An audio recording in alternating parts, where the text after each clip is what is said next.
Hello and welcome to Camnet Television Main News. To present, my name is Jeffrey Siambo. Our top stories in the news tonight: increased crime levels in communities worry a civic leader. UPND warns the opposition of more defamation lawsuits. Mining activities threaten people's livelihood in CHILILABOMBWE. In international news, independent UN experts denounce human rights abuses in South Sudan. And in sports news, Cobra Queens off to Korea for friendlies. Camnet TV, in collaboration with Kawama Orphanage, invites you for a 2-day music festival on the 29th and 30th of April 2023. Time 10:30 hours to 18 hours. Venue Camnet Grounds opposite Hilltop Hospital in Kabulonga. Musical host Ruben. Charges 250 kwacha VIP, 100 kwacha ordinary, and 50 kwacha children. Get your tickets at CompuTickets. Come, let us support this orphanage together.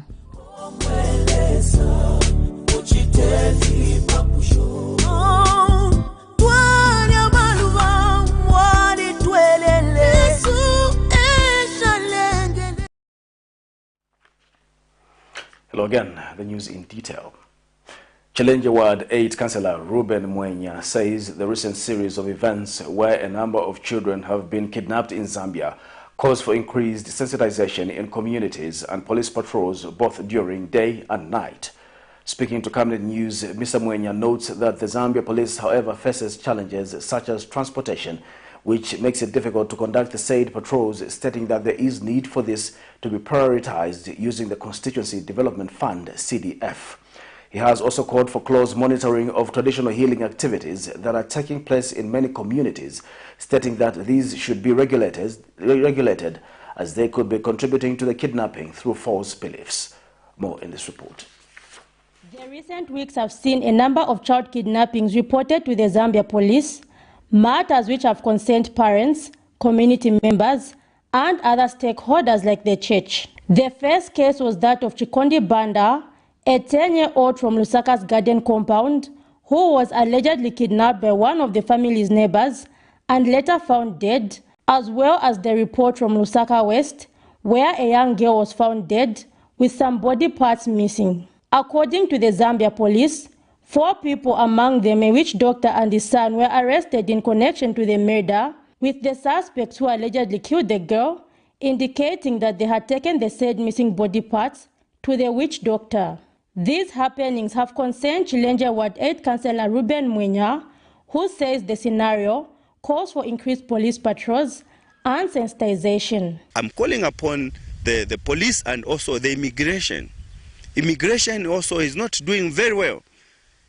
They only want to do that once in a while when they feel maybe they want to make some money so that they can go and meet foreigners who at some point, Kumbadi, they'll give them money for the sake of just doing that. No, we want sanity. The people that are involved in wrongdoings, when they go, we must make sure that they've gone. Not 2 days a person has come back because they've given them money. No. They're also contributing to the lawlessness that is taking place in our country. Mr. Mwenya adds that there is need for regulation and close monitoring of witch doctor activities, as they are one of the main culprits, stating that they are reported to be in the habit of making such demands. As much as we were going to sensitize our people, the police are always there 24/7, but of course they've got certain challenges like movements. These are things that we've been advocating for in our CDFs, that let a lot of constituencies procure a lot of police vehicles so that there's mobility for our officers, no matter how they would want really to work. But if they can't be mobile, it is a challenge. Also, we want to urge parents, relatives, guardians in these homes, let them begin to sit down with their children and their dependents, talk to them, let them know the dangers that are out there. The civic leader knows that the happenings are unacceptable, hence the need to close in on all criminal activities. Zipporah Mshala, Camnet News, Lusaka. An environmentalist, Peter Sinkamba, has castigated the proposed mining investment of $150 million United States by the American investor on the Copperbelt province. Speaking to the media recently, Mr. Sinkamba, who is also Green Party leader, says the American people have no consideration in an event they do not make the desired profit, adding that they just leave without any notice. He adds that mining activities on the Copperbelt have already caused damage to fresh water and the environment, while other people have lost their farming lands they largely depend on. Cobalt Metals has invested $150 million United States dollars in a copper mine and also to develop another mine with several mineral deposits in Zambia, currently undertaking exploration works. Meanwhile, Kamenza Catholic Parish Priest in CHILILABOMBWE, Father Justin Chikontwe, laments how the church buildings have been cracking due to the blasts from the mines. More in this report. The proposed investment of $150 million United States dollars in mining by American billionaires is expected to have socio-economic consequences, including poisoning freshwater borders, endangering surface infrastructure, and massive displacement of peasants from their ancestral land on the Copperbelt. An environmental expert has cautioned. Cobalt Metals has invested $150 million United States dollars in a copper mine and also to develop another mine with several mineral deposits in Zambia. The mining activities in CHILILABOMBWE district, Copperbelt province, already have adverse effects on the environment, as some of the houses and buildings are beginning to fall due to blasts from the already mining activities and exploration works being undertaken. Up to yaisafika padi nenani stage fikirepo. So right now tetinkwate impiesha kwebati kutina wamisha nangushani awe. So if you know kwati it's like nangunga kumaini fiachi tabadisha konga tu patanga tunshi kutuwa mfanenga nda ya shaking afira waisa batidimbi no kupona yala chitashani yala apona. Pate olo tuledira mumwe bana bakwalesa twalisa apone na abana.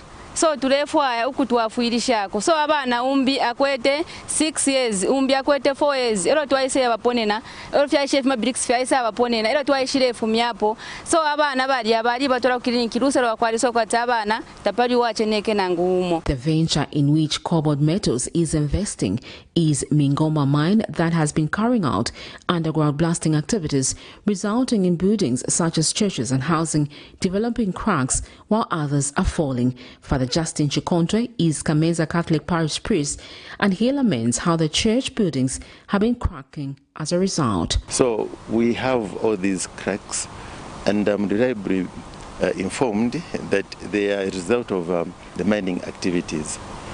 So when there's blasting underground, the tremors come and then the earth moves, and what we have are the cracks like this. And of course this adds to the expense of maintaining the house or the houses in the neighborhood, and also the church, because we rely on donor funds.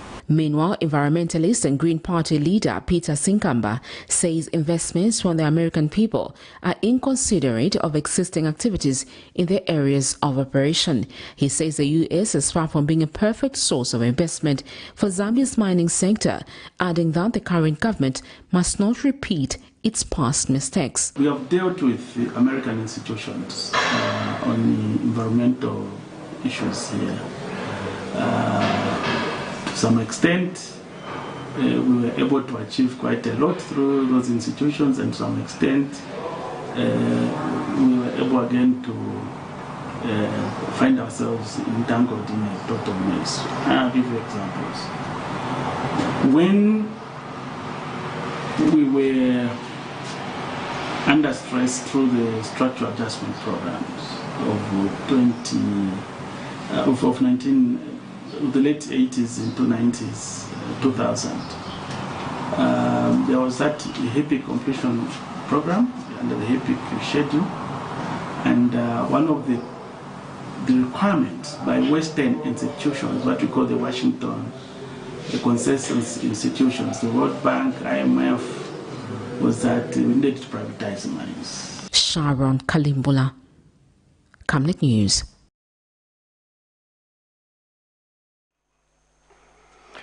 Minister of Agriculture, Ruben Mutolo-Piri, has implored the Tobacco, Coffee, Cotton Boards and the Agricultural Institute of Zambia to ensure that Zambia's Ministry of Agriculture excels, noting that production in key sectors has been dwindling over the years due to various obstacles.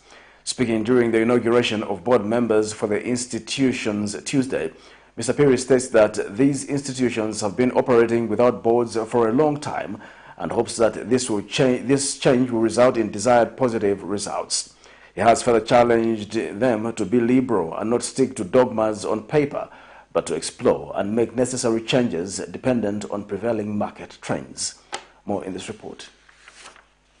Zambia's Ministry of Agriculture has for long been deemed as one area that is not being fully leveraged, despite its potential to bring huge revenue to the country and bring about desired economic benefits as well as mass employment creation. Key areas of this sector, such as cotton and coffee, have not been performing well over the last 10 years, with production having massively reduced, according to the Zambian Ministry of Agriculture. Minister of Agriculture Ruben Piri has therefore called on boards responsible for various institutions in the agriculture sector to be proactive and ensure that the country gains its rightful place through excelling in the agriculture sector and creating employment opportunities for youths in the country. He was speaking during the inauguration of board members for 3 boards, namely the Cotton Board of Zambia, the Coffee Board, the Tobacco Board, and the Agriculture Institute of Zambia Tuesday morning, whose mandate will run for 3 years.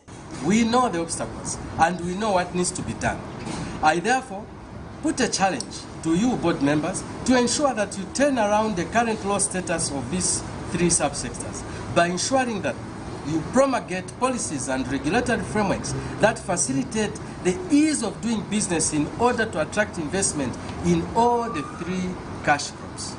Be comforted that the Minister of Finance and the President of this country are so pro-agriculture that we have friends in those offices. There should be nothing whatsoever difficult for us to overcome.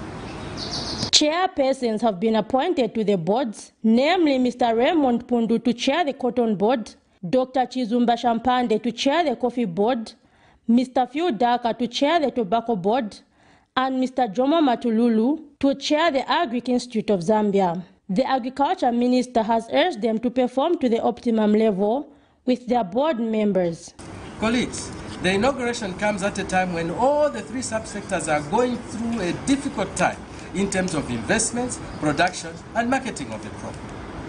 For example, cotton has seen a reduction from 275,000 metric tons in 10 years ago to 21,000 metric tons. I mean, a drop of 254,000 tons. Just dropping like that, disappearing. For tobacco, the highest production figures recorded in the past 10 years is 42 million kilograms. And this figure has been declining over the years. Compared to other neighbors, this figure is too low for us to be happy with. Within 3 years, the boards are expected to spearhead key changes in the agriculture sector. Zipporah Mshala, Camnet News, Lusaka. Director in the Ministry of Agriculture, Dr. Chizumba Shapande, says farmers in Zambia need to adopt conservation agriculture as a better way of producing more, not only for domestic consumption, but the export market. Dr. Shapande has noted that Zambia's favorable environment gives farmers advantage to grow more and supply the readily available markets such as the Democratic Republic of Congo, Zimbabwe, and other countries in need of maize and mealie meal. He says once this is actualized, smuggling the commodity will be a thing of the past, as the sufficient food basket will allow for free export of the commodity. We know Dr. Shapande has hinted that South Africa is already preparing to produce more for the Congo market, which the Zambian farmers that already belong to the Zambia's but insufficient production of the commodity may disadvantage the country. He has stressed on the need for farmers to take up their place in readiness for international market, which in turn will earn the country foreign exchange. He was speaking in Lusaka Tuesday morning during the launch of National Conservation Agricultural Baseline Survey and National Conservation Agriculture Frameworks. The record that the Ministry of Agriculture is currently supporting over 1 million farmers under the Farmer Input Support Program, FISIP, who are producing about 2 tons of maize per hectare, which is not good enough. And if these farmers adopting conservation agriculture can move that productivity, let's say up to just 4 tons per hectare, that will make a difference in terms of dynamics of maize production in Zambia and the region as well. So if we increase productivity in this country, that means even the yielding market that we have in the DRC, in Burundi, in Rwanda, in Zimbabwe, in Malawi, what we're calling smuggling, there's a yielding market among our neighbors. And South Africa now is busy strategizing to see how they can capture this market. So if we are sleeping, we're not producing, we are calling our traders who are exporting maize, we are calling them smugglers, we are not producing. South Africa is strategizing right now to produce more maize and they overtake this DRC market. And Zambia will now start to track that, oh, we see we're losing in terms of forex earnings. Otherwise, we stand a good advantage if we can increase our productivity to 5 tons per hectare. We have more maize even to export, more mini meal to export. So even this issue of smuggling is going to be a thing of the past. United Party for National Development, UPND Deputy Secretary General Gertrude Imenda says the law will soon catch up with opposition political party members in the habit of committing defamation and slander in the name of freedom of expression. Speaking to Camnet News, Ms. Imenda states that many opposition political parties have developed a trend of abusing the freedom of expression and have begun infringing on other people's rights. She has expressed shock that the opposition Patriotic Front is today crying and accusing the UPND of being undemocratic following arrests and court appearances of some opposition members using the same law they defended while in office. She has therefore warned that the police and law enforcement agencies will continue to pounce on anyone conducting themselves outside the confines of the law. So I don't know what Sabo is talking about. And she's calling it an archaic law. Is it us who put it there? It has always been there. When it suited the opposition when they were ruling, it was okay. Now that there is a new government and we follow the law, we are following the law. It says it is archaic law. It may be archaic, but it has been there. And when you break the law, regardless of whether it's archaic or not, it is you have to face the music. If you don't want it, take it to Parliament and repeal it. That's all I can do. But for as long as it is in the statute books, sorry, it is the law. And if you break it, you are supposed to be taken to court. You are supposed to be arrested. And that's it. And accusing President Hakainde of, and she was even talking at a certain point that whistleblower and all the others saying whistleblower.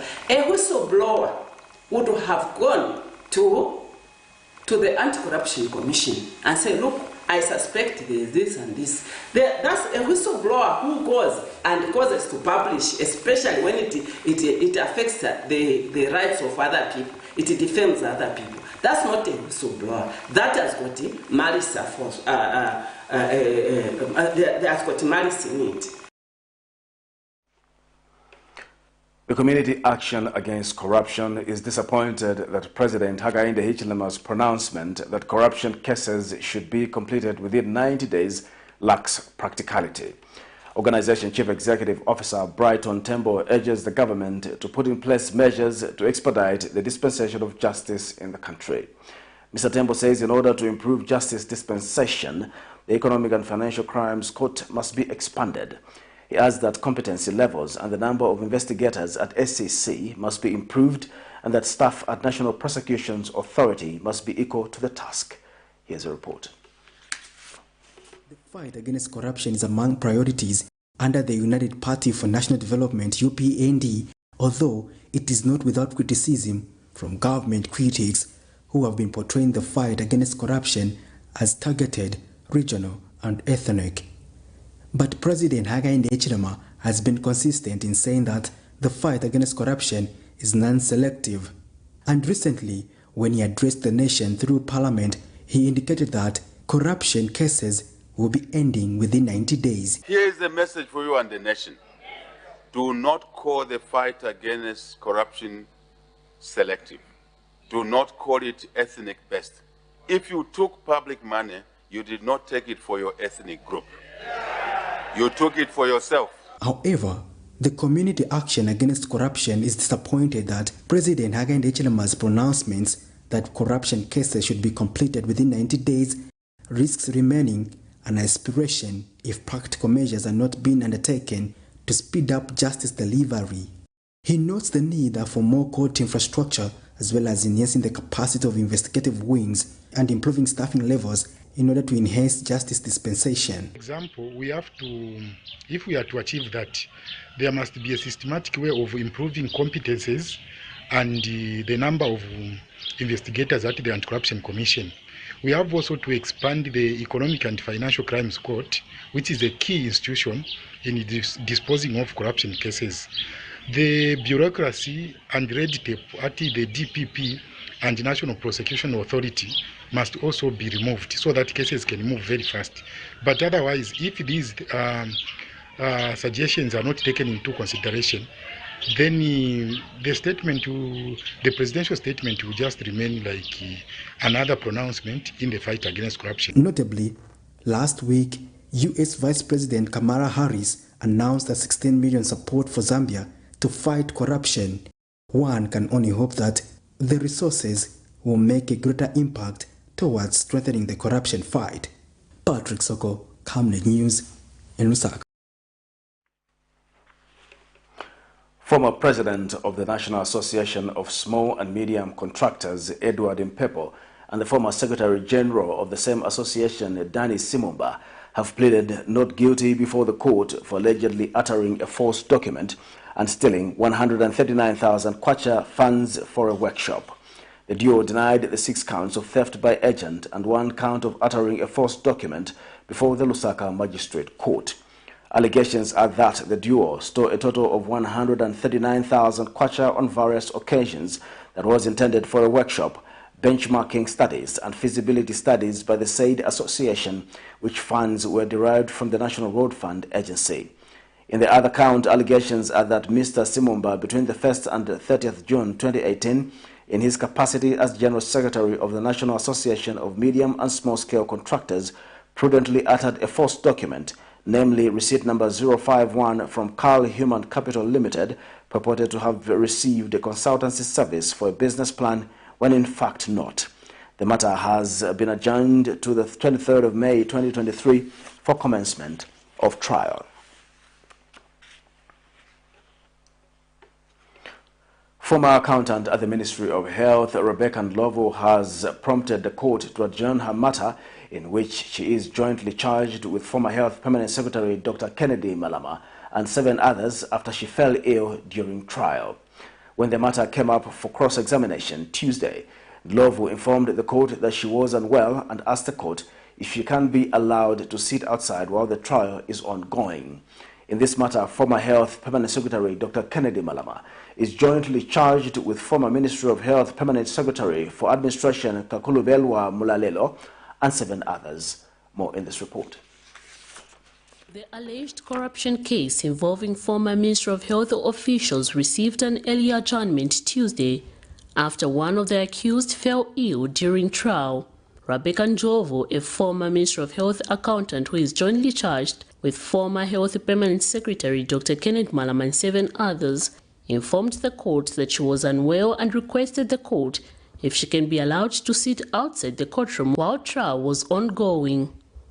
Magistrate presiding on the case, Stanford Ngobola, was however prompted to adjourn the case considering the situation the accused was in. Ms. Ndlovu is appearing before the Specialized Economic Financial Crimes Court under the Lusaka Magistrate together with former Health Permanent Secretary Dr. Kenneth Malama, former Minister of Health Permanent Secretary for Administration Caroline Kakulubelwa, and former MOH Directors Dr. Francis Walia, Dr. Mzanzateli, Dr. Garden Asiakanto, and the Chief Procurement Officer, Wilson Lungu. The 9 are jointly charged with willful failure to comply with applicable law and procedure, contrary to Section 34(2)(b) of the Anti-Corruption Commission Act No. 3 of 2012. This is in relation to the procurement, supply and delivery of 50 ambulances. The accused are alleged to have failed to comply with the law when they awarded a contract to EVAC South Africa Limited, the contract in a sum of $13 million US for the supply and delivery of 50 ambulances without following laid-down procedure, as prescribed by the Procurement Act No. 12 of 2008, read together with Public Procurement Regulation of 2011. They are also alleged to have failed to comply with the law when they terminated the contract between the Ministry of Health and Savenda Management Service Limited for the supply and delivery of 50 basic life support ambulances, supply and delivery of major spare parts for the ambulances, and training of personnel without following the laid-down procedure for the contract termination as prescribed by the Public Procurement Act. The matter stands adjourned. Miriam Kaimba, reporting for Camnet TV News. Former President Edgar Lungu's political advisor Kaiza Zulu has told the Lusaka Magistrate Court that he will not recall the witness that earlier testified in his case following the amendment of his new charge. In this matter, Mr. Zulu is accused of falsely representing himself to be a person employed in the public service as a diplomat and using a diplomatic passport. More in this report. Following the amendment of his charge sheet in a criminal case that is facing before the subordinate court in Lusaka, former President Edgar Lungu's political advisor Kaiza Zulu says he will not recall any state witnesses. In the last court session, the prosecution amended the allegation that Mr. Zulu is facing before court and he took a fresh plea. This meant that the witnesses who had earlier testified in the case were supposed to be recalled. However, Mr. Zulu, through his lawyer, when he appeared before court Tuesday morning, says there's no need for such. The former political advisor standing trial on charges bordering on failing to appear before a nearest immigration officer and failing to surrender a diplomatic passport. In the first count, allegations are that Mr. Zulu failed to appear before a nearest immigration officer on the 9th of December 2022. While in the second count, the state accuses him of failing to surrender his diplomatic passport when required to do so by the Chief Passport and Citizenship Officer upon ceasing being a diplomat on the 20th of December 2019. Previously, a state witness testified that there was no record on the immigration system showing the return of the accused in the country.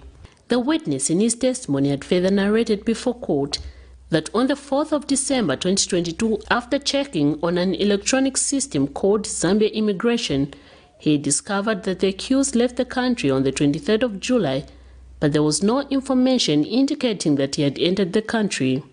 The court had also declined his application to release his passport on ground that it was an exhibit before court. The matter comes up on the 18th of April for continuation of trial. Miriam Kaimba, reporting for Camnet TV News. You're watching Camnet Television News. We'll take our first break. Join us for more news after the break.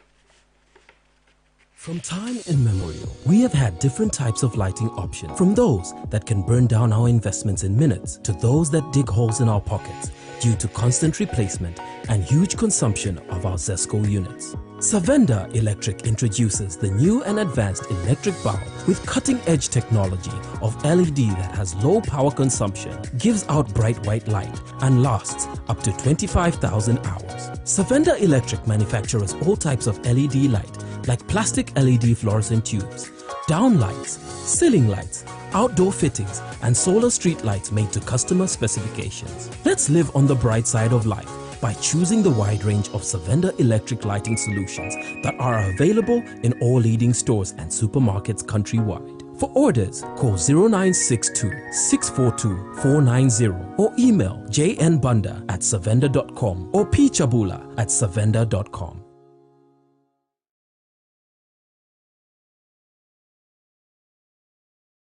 Your skin is the biggest muscle in your body. That's why we make sure that Oracle is number one when it comes to taking care of your precious skin. Oracle Pure Petroleum Jelly and Glycerin soothes, moisturizes, and keeps your skin perfect. Oracle Pure Petroleum products for that perfect skin.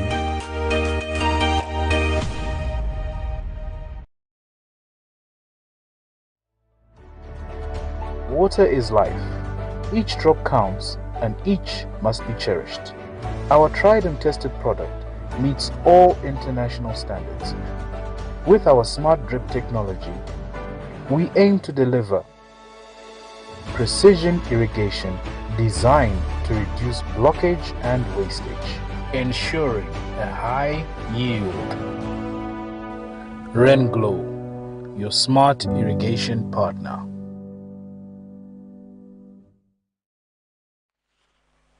Welcome back. We'll continue with the news. Governance activist Ruben Lifuka has observed the need to have an understanding of how beneficial the projects which the National Pension Scheme Authority NAPSA is undertaking, even as it participates in the construction of the Lusaka-Ndola dual carriageway. Recently, government signed the $577 million United States dollars concession agreement with Macro Oceans Investment Consortium Limited for the commencement of works to construct the 327 kilometers Lusaka-Ndola dual carriageway, and NAPSA is among the financiers. And Mr. Lifuka has pointed out the construction of the Solwezi-Chingola Road and Edgar Chagwalungu Mo, among other projects that were financed by NAPSA.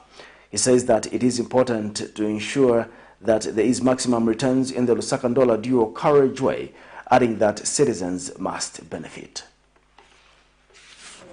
The specifications, as far as I know, do not only include construction of the road, it includes maintenance of the road. So you're literally asking NAPSA to commit resources not only to construct, but to maintain the road.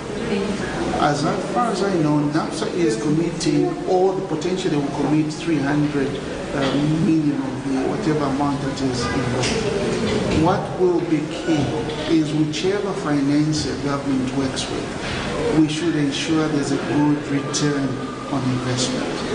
We should secure that return on investment. And since we're talking about NAPSA, the question that I have for Zambians and particularly the media is NAPSA committed resources to the Solwezi-Chingola Road. How much has NAPSA made to recover on that particular investment on the Solwezi-Chingola Road? NAPSA has invested in the ECL mall in Quito, which to this day is not 100% occupied. How much have the public, because we're talking about public money, how much of public money have we been able to recoup? NAPSA has shares in Marco Polo, a company that was formed this 3 years, attracted a lot of public resources into that. NAPSA bought shares in Ilovo, in Nakambala Sugar. How much have the public recouped from this? I think let's contextualize the debate. So it is not just about the roads, it's about the entire investment that NAPSA is making. Are we getting a return on the investment? Okay.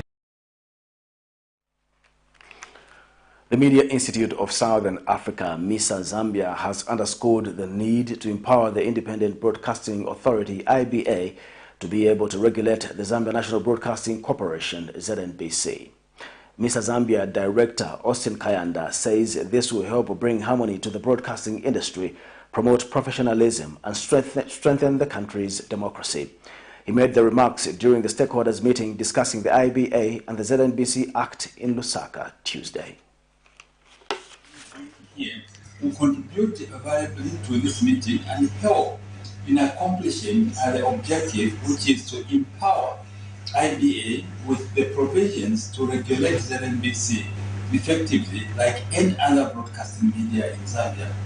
Ladies and gentlemen, may I mention that MISA Zambia is very much determined to ensure that the Zambia National Broadcasting Authority is regulated by the independent broadcasting body to make the playing field level in the broadcasting industry, like the independent broadcasting, so as to level the broadcasting playing field.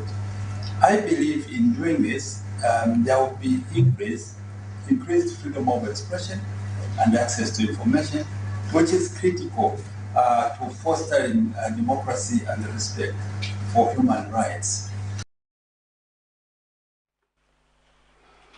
A senior government official in the Ministry of Agriculture in Central Province has called on farmers to embrace market research before growing any crop. Mr. Alex Chilala, who is Central Provincial Agricultural Coordinator PACO, has echoed the need for farmers to hug market research, adding that it is imperative as it helps farmers to grow to sell. Mr. Chilala was speaking during the expansion of community-based smallholder irrigation development project ECOBZI kickoff training in Serenje district yesterday. He said the ECOBZI project is being funded by Japan International Cooperation Agency JICA and is encouraging small-scale farmers to increase production of their crops through the usage of smallholder irrigation. More in this report. Government, working in collaboration with JICA, is implementing the ECOBS project in Central Province. Central Province Agricultural Coordinator says the project is encouraging small-scale farmers to increase production of horticultural crops through the usage of smallholder irrigation. This is really the desire of government, that we should not be reliant just on the rain-fed crops. So it's important that we make use of the available water. We've heard time and again the President always talking about the need to introduce water harvesting techniques. So this is exactly what ECOBS through JICA is doing, to try and as much as possible to maximize the potential that we have. Probably off the rain season, we see how they can continuously be able to engage in production. The whole idea is people must not stop producing, because we don't stop eating. And senior irrigations engineer in Central Province, Chelo Senkwe, said construction of weirs using perennial streams and rivers is the sustainable way to having irrigation water throughout the year. JICA, in conjunction with our government, we are promoting the construction of simple weirs for our farmers for the intention of increasing the hectareage under irrigation that is being done by the small-scale farmers. We are working with rivers or rather streams that are perennial, because we want the farmers to have water throughout the year. We expect our officers, after gaining the experience, the skills in terms of constructing these simple weirs, that they too go and disseminate this information in their various camps so that the irrigated activities can be enhanced in the province. Ilume Camp Agricultural Officer has applauded government and the ECOBS project for considering her camp. She says the project is expected to increase the production levels of vegetables in her camp. As a camp officer, I've really welcomed this project with both hands, because it is a project that is aimed at improving the livelihoods of the farmers in the communities. In the Lume camp, where I'll be taking this project, yes, they have been doing horticulture crops, and I know very well that if we take this project that size, then they're going to accept it with both hands. I have a few that were doing furrows, yes, like irrigation. If we are to upgrade that to a simple weir, then it's definitely going to maximize or upgrade the production and maximize the profit. Farmers are happy with this gesture. ekyakutuleeterako obuyanta nshingo banna tukiwako bati fifyo batushitira twala twalirira okulima amagadeni aya yakututwalako pantanshi kulingana n'abaana beesu balayisaayikalira mu bwino mukwayi natutotera pakalamba. The ECOBS project is calling for farmers to begin their irrigation farming with market and end with the market. Helen Whitty reporting from Serenje, Central Province. You're watching Camnet TV. We'll take a break. Join us for more news in international and sports after the break. Water is life. Each drop counts and each must be cherished. Our tried and tested product meets all international standards. With our smart drip technology, we aim to deliver precision irrigation designed to reduce blockage and wastage, ensuring a high yield. RenGlow, your smart irrigation partner.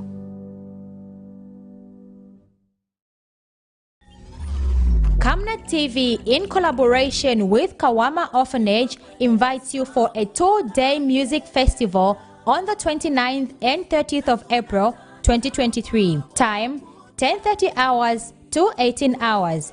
Venue Camnet Grounds opposite Hilltop Hospital in Kabulonga. Musical host Ruben. Charges 250 kwacha VIP, 100 kwacha ordinary, and 50 kwacha children. Get your tickets at CompuTickets. Come, let us support this orphanage together.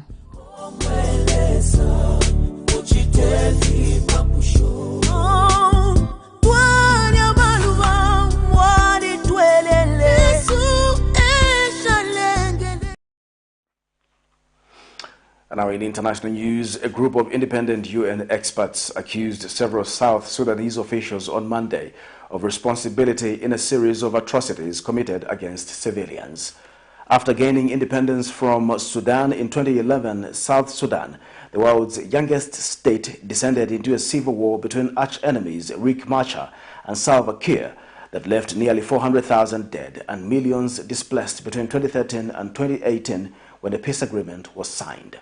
The governor of the Northern State of Unity, Joseph Mutuili, as well as South Sudanese People's Defense Forces Lieutenant General Toy Chani Reid, have been identified as implicated in large-scale killings, rapes, and sexual slavery.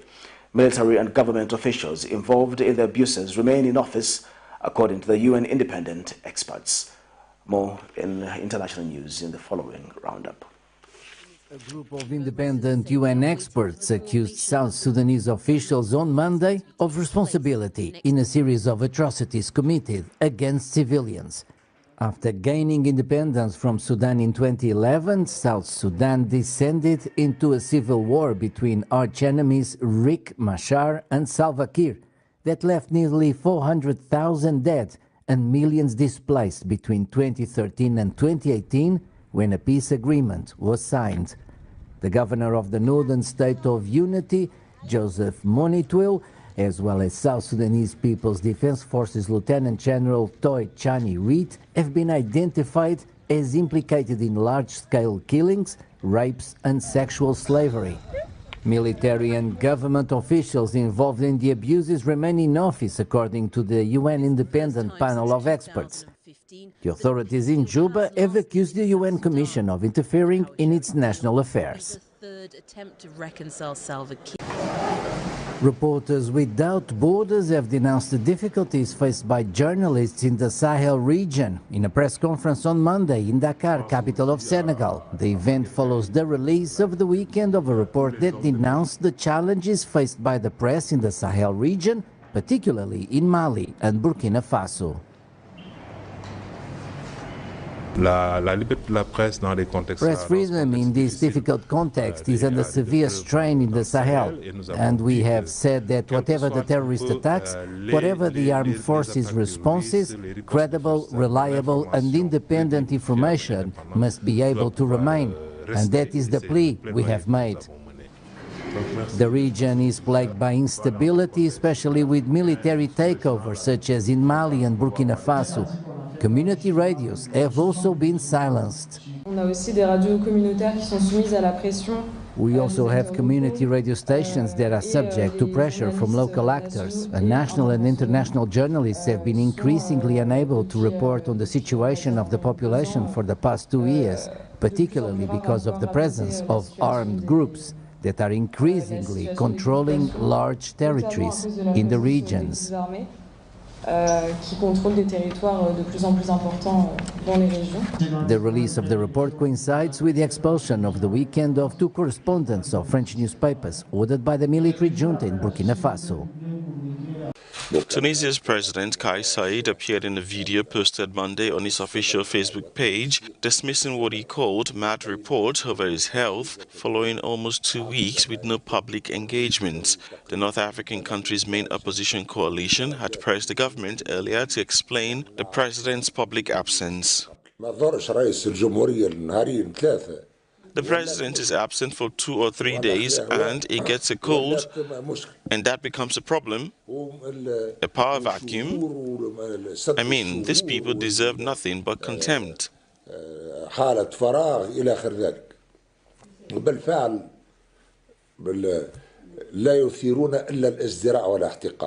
The 65-year-old had not appeared in public or held any meetings since March 22, according to posts on Facebook, the presidency's only official channel of communication. Let's have some sports news now.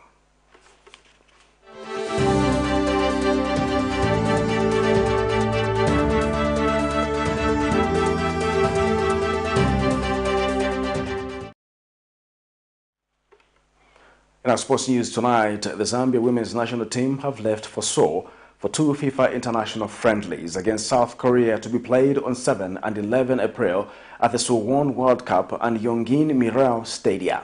The local contingent of Bruce Mappe's side left Kenneth Kaunda International Airport in Lusaka via Qatar Airways Tuesday afternoon. The 9 foreign-based players called for the South Korea assignment will join directly in Seoul. Mwape said the 2 friendlies were important as they will help identify the team's strengths ahead of the 2023 FIFA Women's World Cup, where the Copper Queens are in Group C alongside Spain, Japan and Costa Rica. The final squad, with goalkeepers including Catherine Musonda of Indeni Roses, Eunice Sakala of Nkwazi Queens, Hazel Nali Fatia Vatan Sport, Turkey.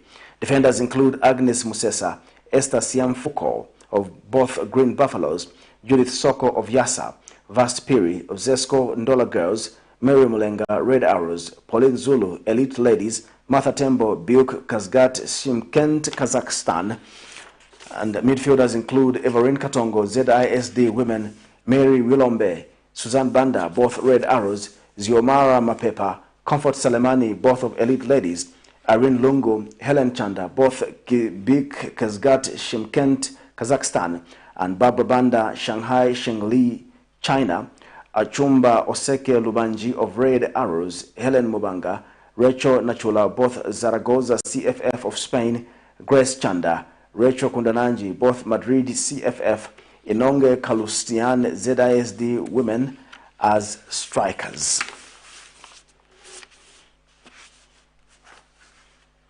To end our news tonight, the headlines once again. Increased crime levels in communities worry a civic leader. UPND warns the opposition of more defamation lawsuits. Mining activities threaten people's livelihood in CHILILABOMBWE. In international news, independent UN experts denounce human rights abuses in South Sudan. And in sports news, Copper Queens off to Korea for friendlies. Our Camnet verse of the day is coming from John 20 verse 19. On the evening of that first day of the week, when the disciples were together with the doors locked for fear of the Jews, Jesus came and stood among them and said, "Peace be with you." After he said this, he showed them his hands and side. The disciples were overjoyed when they saw the Lord.